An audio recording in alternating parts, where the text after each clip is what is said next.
কিন্তু তোমার আব্বা কিন্তু তোমারে অনেক ভালোবাসে।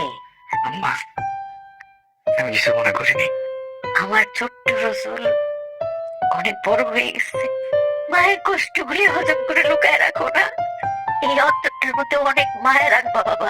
তোমার আব্বারে অনেক সম্মান করবো। আপনি কার কথা বলতেছেন? তোমার ছেলে রসুলের কথা। ও ছাড়া তো এই বাড়িতে আর বাইরের কোনো লোক নাই। রসুল কি আপনার ছেলে না? আব্বা, আপনি কি বলতেছেন? আমি কেন আমার বোনের গহনা চুরি করতে যাবো? আব্বা, আমি কোনো কিছু চুরি করি না।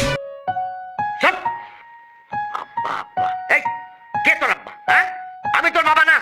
আমাকে আব্বা আব্বা বলার কোনো দরকার নাই। আমার ছেলে মেয়ে আছে। কোনো চোর আমার ছেলে হইতে পারে না। নাইম মুনমুন ওরা হলো আমার রক্তের, তুই আমার রক্তের না। কোনো চোর আমার ছেলে হইতে পারে না। আপনি রসুলরে চোর বলতেছেন? আমার রসুলরে এই শিক্ষা দিয়ে বড় করি নাই যে নিজের বোনের গয়না চুরি করবে।